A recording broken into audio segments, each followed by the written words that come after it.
1학년 때 뭐 제 아무리 문제집 많이 풀고 선행 많이 했다? 소용없어요. 2학년 때 해석하기 안 되면 그냥 그건 말짱 도루묵입니다. 그게 대부분 고등학생들이 2학년까지 겪게 되는 얘기입니다.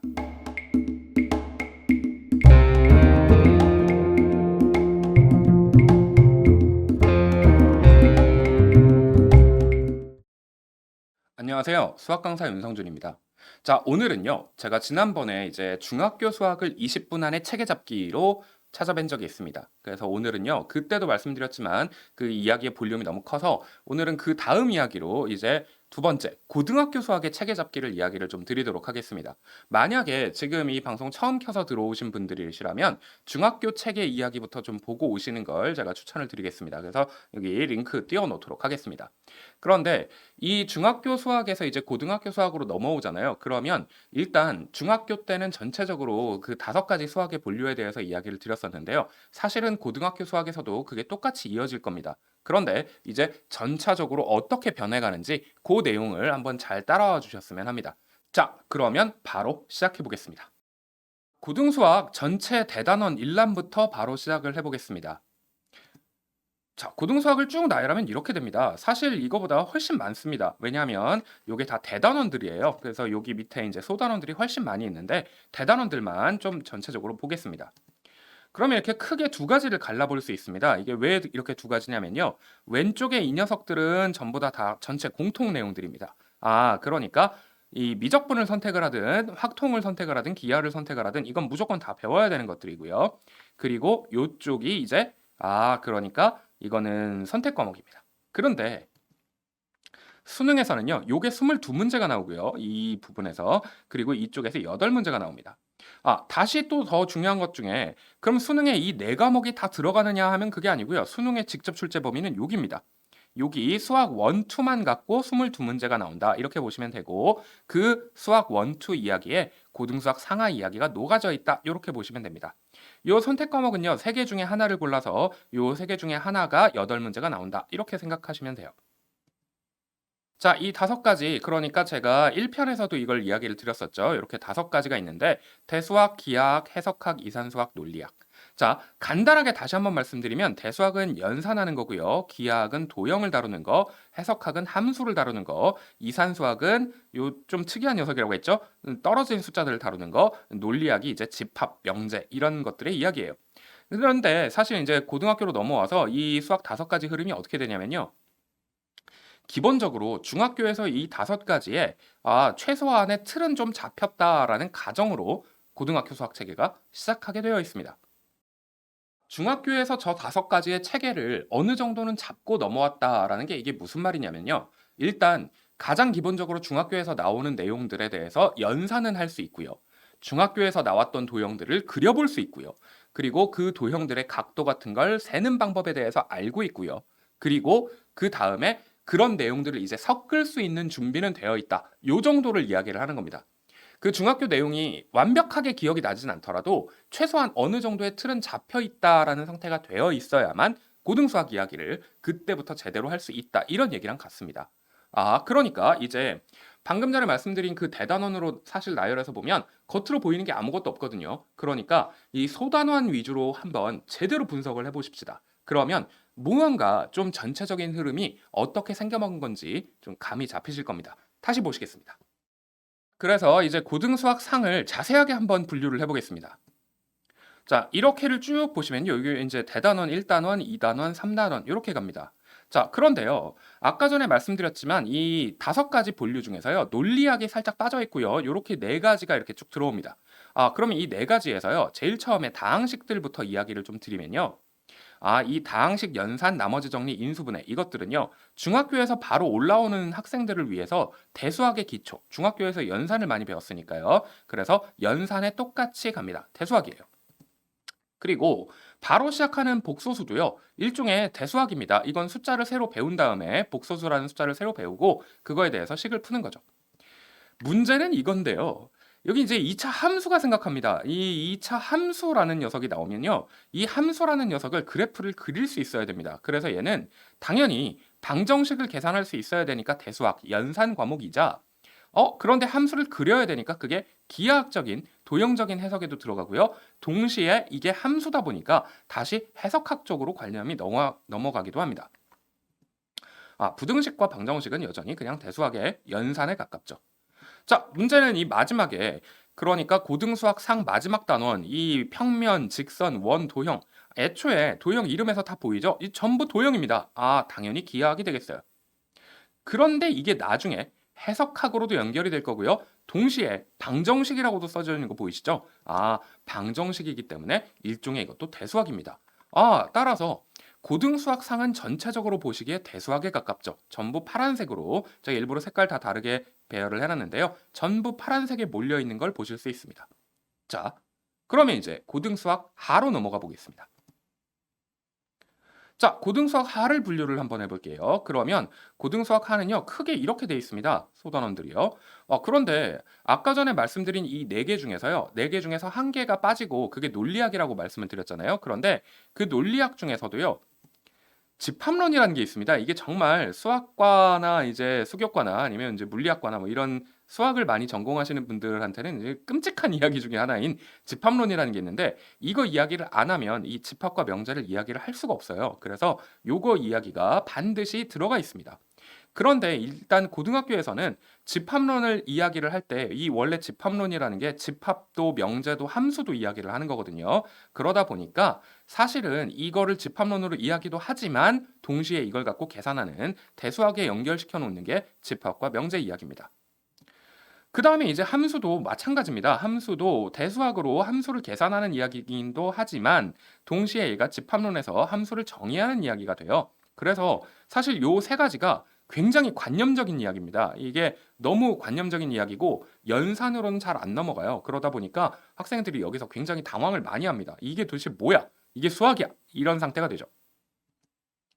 자, 그 다음으로 바로 유리함수, 무리함수로 넘어오는데요. 이거는 여기서 이제 함수의 정의를 배웠으니까 이걸 그릴 수 있지를 당연히 할 수 있다고 믿습니다. 이걸.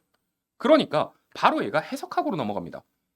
따라서 이전까지 수학을 연산으로 받아들였던 학생들이 개념에서 확 밀리고요. 여기서. 그 다음에 바로 넘어가서 이게 이 함수를 해석하는 이야기가 돼버리는데 여기서부터 굉장히 힘들어합니다.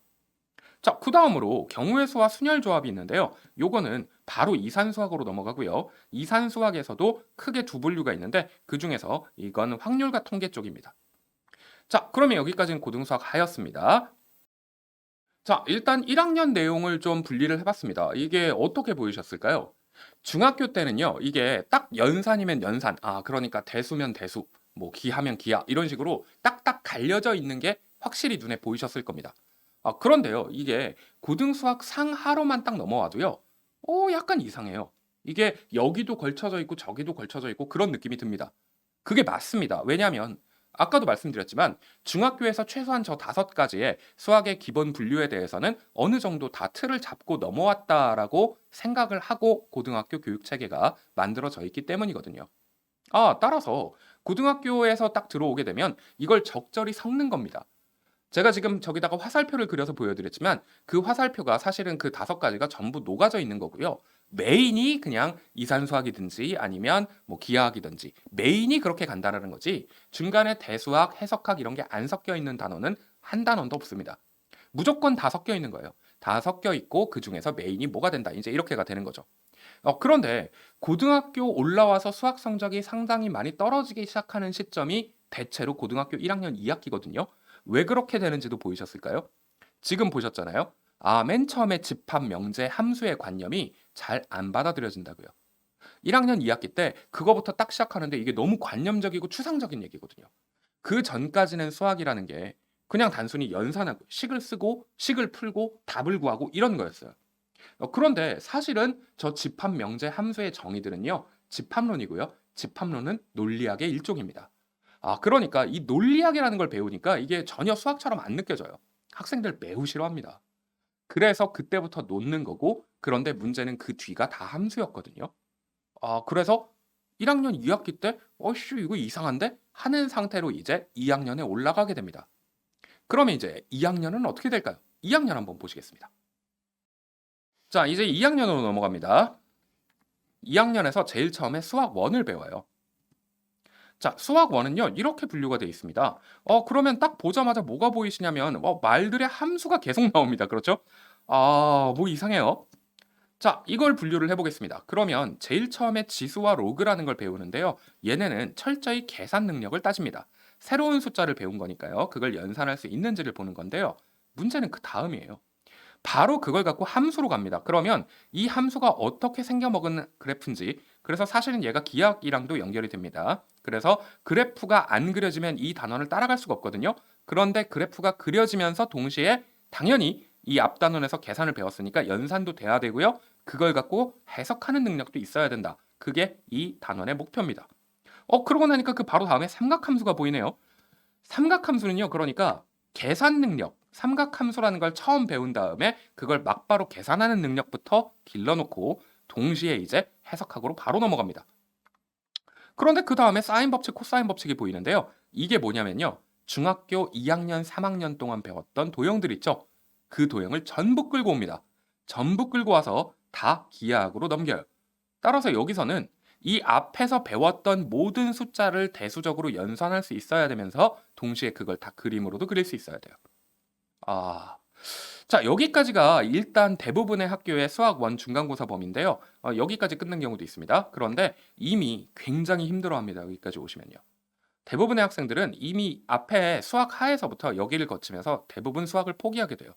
왜냐하면 자기가 뭘 하고 있는지 몰랐었으니까요. 그런데 가면 갈수록 뭔가 산으로 가잖아요. 자, 그런데 그 와중에 갑자기 마지막에 수열이라는 단원을 들어가요. 그러면 이건 수열 중에서 이산수학, 그러니까 이산수학 중에서 수열인데 얘네가 전부 이산수학으로 이렇게 몰려 있습니다. 자, 여기서 이산수학에 관해서 잠깐 설명을 좀 드려야 됩니다. 자, 이산수학은 제가 일부에서도 말씀드렸습니다만 이게 각각 떨어진 숫자들, 그래서 떨어질, 이게 이격하다의 그 떨어질 이자거든요. 그래서 이격이 되어 있는 숫자들, 그러니까 이 디스크리트 넘버라는 게 1, 2, 3, 4 이런 겁니다. 이게 다 떨어져 있잖아요. 이렇게. 이게 1.01, 1.02 이런 식으로 이렇게 딱 붙어 있는 그런 숫자들 이야기하는 게 아니고요. 이렇게 딱딱딱딱 떨어져 있는. 예시를 들기 위해서 그렇게 말씀드린 겁니다. 연속하지 않고 떨어져 있는 숫자들에 대해서 이야기를 하는 게 이게 discrete mathematics라고 해서 이게 이산수학인데요. 이산수학은 고등학교 때 배우는 게 크게 범주가 딱 두 가지입니다. 그래서 하나는 뭐냐면요. 하나는 크게 수열. 수열이라는 게 이산수학에서 일종의 꽃이에요. 그래서 수열이 필요하고요. 그 다음에 다른 하나는 확률과 통계 이렇게 갑니다. 크게 줄기가 두 개예요. 그런데 이게 중요한 게 확률과 통계는요. 제가 일부에서도 보여드렸죠. 중학교 때 각 2학기들의 말미에 확률과 통계 조금씩 배우던 것들이요. 그거 그대로 이어집니다. 그게 그대로 이어지는 걸로 확률과 통계라는 단원 아까 앞에서 제가 선택 과목 말씀드린 거 있죠. 그 선택 과목의 확률과 통계로 그대로 이어져요. 그러니까 얘는 좀 따로 가는 느낌이죠. 그런데 이 수열이라는 녀석이 있어요. 수열이라는 녀석은 분명히 이산수학의 꽃이에요. 그러다 보니까 이게 나중에 해석학이랑도 연결이 되기 시작합니다. 아, 연속한 함수를 다루는 게 해석학이거든요. 그런데 이산수학은 연속하지 않은 거라고 말씀을 드렸잖아요. 그러니까 이게 컨티뉴어스 넘버하고 디스크리트 넘버하고 어떻게 관련이 있느냐로 나가는 게 수능의 킬러 문제입니다. 굉장히 골 때려줍니다, 이거. 깊게 파고 들어가면. 그러니까요. 일단 수학 1까지 딱 배운 학생들의 입장에서는 이게 어떻게 보일까요? 제가 지금 중학교 거 이야기를 드리고 고등학교 1학년 거 이야기를 드릴 때까지만 해도 최소한 내가 어느 길로 간다, 어느 길로 간다 이런 건 좀 보였었죠. 그런데 수학 1만 딱 들어와도요. 어떤 일이 벌어질까요? 어떤 일이 벌어지냐면 그 이전에 중학교 3학년 플러스 고등학교 1학년까지 배웠던 내용들을 어떤 거는 묻고요. 어떤 건 따로 가고요. 어떤 거는 좀 상위로 가고요. 막 이렇게 가요. 그러니까 1학년 2학기 말부터 많이 힘들어했던 학생들이 이제 완전히 다 지쳐나갑니다. 그런데 그 와중에 이제 2학기를 넘어가면 수학 2를 들어가게 돼 있어요. 이번엔 수학 2 한번 보시겠습니다. 수학 2는요. 함수의 극한에 함수의 연속, 함수 이야기부터 시작합니다. 그리고 이제 미분을 배워요. 그래서 미분을 배운 다음에 미분을 쓰는 법을 배우고요. 다시 적분을 배운 다음에 적분을 쓰는 법도 또 배웁니다. 그러면요. 얘네는 다 어디로 가냐고요? 얘네는 밑도 끝도 없이 무조건 해석학입니다. 그런데 이 해석학인데 중간에 이 도함수의 활용이랑 정적분의 활용에서요. 그래프를 굉장히 많이 그리고 또 그래프를 많이 도형까지 섞어서 그릴 거예요. 그러다 보니까 얘네가 기하학이랑도 굉장히 많이 연구하게 되어 있습니다. 그러면 이제 전체적으로 한번 생각을 해 보실게요. 전체적으로 이게 큰 그림을 한번 그려 보시죠. 수학 2 들어오기 전에 수학 1 에서 이미 잠깐 해석학 이야기가 들어왔을 때부터, 사실 1 학년 2 학기 말부터죠. 해석학 이야기가 조금씩 들어왔을 때부터 학생들은 무언가 이게 '앞에 있는 내용이랑 섞인다.'라는 느낌을 받고요. '무언가 좀 상위로 올라간다. 좀 추상적이네.' 이런 생각을 하게 돼 있어요. '그냥 숫자를 푸는 게 아니네. 문제 마음대로 안 풀리네.' 이런 생각을 하게 돼 있다고요. 그런데 그 상태에서 마지막에 수학 2 어떻게 보이세요? 모조리 해석이에요. 아. 그러니까 이미 그전에 수학을 많이 포기한다고 말씀을 드렸잖아요. 수학 2 까지 다 이수를 해내는 학생이 이제 거의 남아나질 않게 됩니다.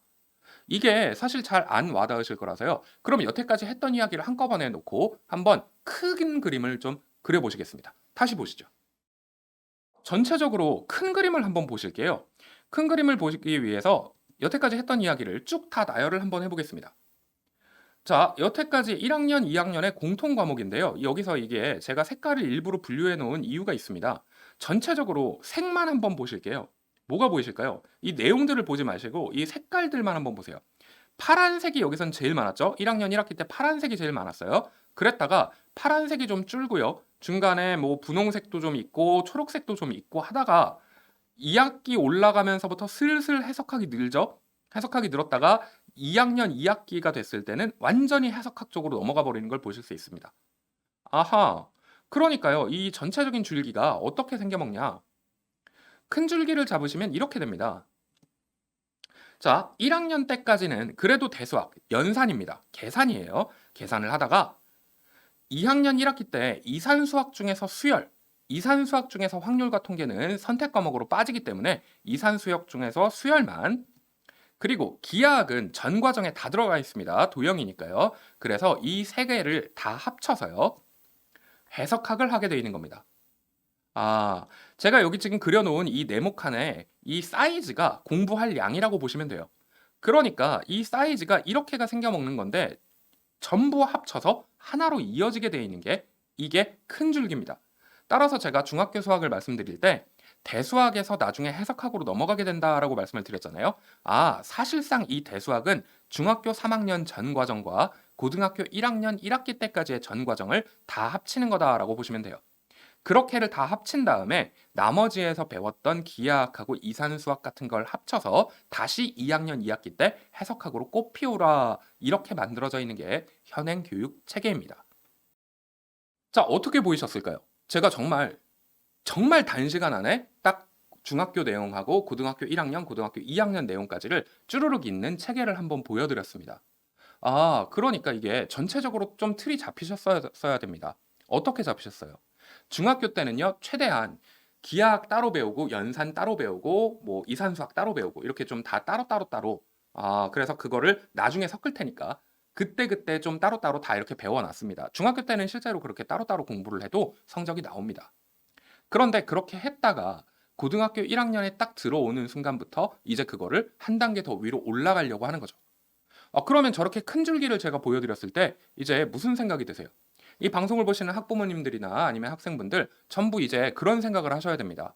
뭐냐면, 아, 이게 사실은 다 내가 연산을 통해서 대수학을 공부를 하다가 특정 시점부터 기하학이 막 섞이고 이산수학이 섞이면서 그걸 갖고 해석학으로 넘겨가기 위해서 내가 징검다리를 밟아가고 있는 거구나. 아, 그런 식으로 공부를 해야 되는 거구나. 이렇게 감지를 하셨었어야 됩니다. 따라서 만약에 그런 거에 전혀 상관없이 내가 뭐 미분은 미분대로 따로 배우고 적분은 적분대로 따로 배우고 수열은 따로 놀고 막 도형 나 잘 싫어. 도형은 재미없어. 삼각함수 그건 진짜 모르겠고. 이런 식으로 배우잖아요. 이런 식으로 배우게 되면 진짜 저 교육 체계에 막대한 이 큰 줄기죠. 그 큰 줄기를 거스르는 일이 됩니다. 막대한 피해를 입겠죠. 그게 대부분 고등학생들이 2 학년까지 겪게 되는 얘기입니다. 사실은 여기서 이제 선택 과목이 또 이어지게 되거든요. 그런데 선택 과목은 약간 좀 드릴 얘기가 많아서 그건 또 다른 영상에서 뵙도록 할게요. 그리고 지금 당장은 어쨌거나 공통 과목만 이야기를 드리도록 하겠습니다. 왜냐하면 선택 과목은 결과적으로 수능에서 딱 8문제입니다. 8문제밖에 없고요. 그거 말고 공통 과목이 무려 22문제입니다. 그러니까 현행 입시 체계에서는요. 이 공통 과목을 얼마나 많이 맞추느냐 싸움이지 선택 과목은 그 다음 얘기입니다. 대부분의 학생들이 선택 과목을 막 엄청 파는 걸 중시 여기거든요. 아니에요. 그게 아니라 공통을 얼마나 잘 해놓고 나서 선택은 그 다음 얘기거든요. 그리고 공통을 잘 해두잖아요. 그러면 선택은 되게 분명해집니다. 요거 이야기까지도 제가 다음번 영상에도 또 언급을 드리도록 할게요. 그러면 일단 오늘 영상을 마무리하기 전에요. 한 가지를 또 말씀을 드리겠습니다. 지금 만약에 이 체계를 대부분의 학생들이 잘 모르고 공부를 하거든요. 그러면 그렇게 공부를 했을 때 벌어지게 되는 문제점들이 몇 가지가 있습니다. 자, 단적인 예시 몇 가지만 좀 들어드릴게요. 그러니까요, 자주 벌어지는 문제가 되는 상황들입니다. 자, 계산만 좋아요. 나는 도형은 싫어요. 이런 학생들 꼭 있습니다. 그런데 이렇게가 되잖아요. 중학교 때부터 벌써 이런 습관을 들여서 오르는 학생들이 있는데, 그러면 마지막에 수학 2 해석할 때 기하학에 대한 해석 능력이 부족해서요. 수학 2를 진행을 할 수 없게 됩니다. 함수는 어려워요. 굉장히 많습니다. 이거 중3 학생들도 많고요. 중 말고 고등학교 넘어와서 1학년 2학기가 돼도 이런 학생들 부지기 있습니다. 그런데 그렇게가 되잖아요. 아까 말씀드렸죠. 메인 스트림은 대수학에서 해석학으로 넘어가는 겁니다. 그러니까 이 상태에서 머물러 있다 하는 순간에 이건 본류를 그냥 벗어난 거예요. 예전 내용 잊어버렸어요. 예전 거는 난 기억 안 나고요. 그냥 지금 배우는 것만 할래요. 이런 학생들도 꼭 있습니다. 특히 벼락치기 내신 좋아하시는 그런 학생분들 반드시 이 상태거든요. 이 상태가 돼버리면요. 2학년 때, 2학기 때 그때 섞여서 올라가는 체계가 만들어져야 되는데 그 체계 자체를 이뤄낼 수가 없습니다.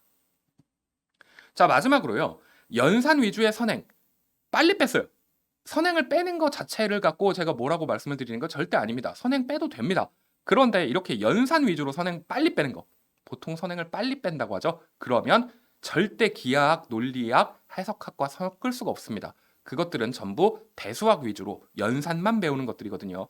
그렇게 해서 올라오잖아요. 궁극적으로 목표는 무조건 해석학을 하는 건데 그 해석학을 할 수가 없게 되는 상황이 벌어집니다. 따라서 요 네 가지 자주 벌어지는 문제가 되는 상황들에 처해 있다면 반드시 지금 제 영상에서 말씀드린 그 본류를 찾아가는데 집중을 해주셔야 돼요.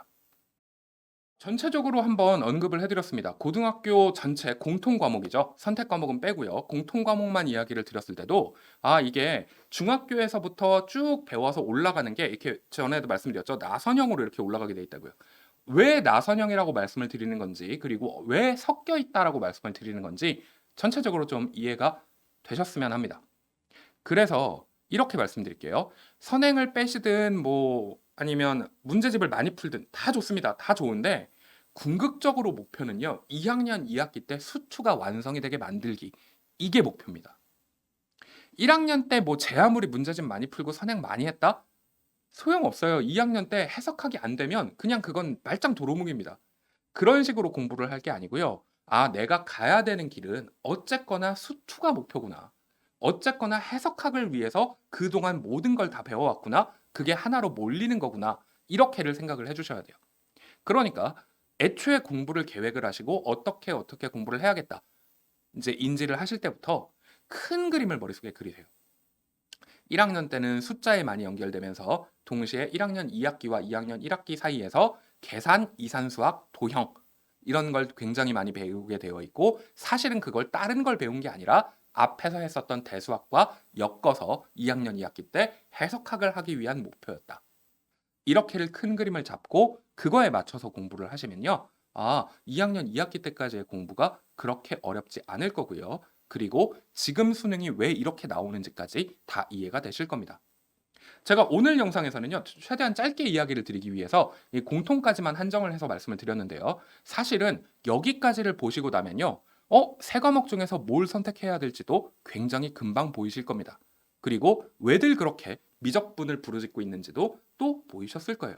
그런데 구체적으로 예시를 들어서 그게 왜 그렇게 되는지까지 다음번 영상에서 또다시 찾아뵙도록 하겠습니다. 자, 오늘은 여기까지 하겠습니다. 윤성준이었습니다.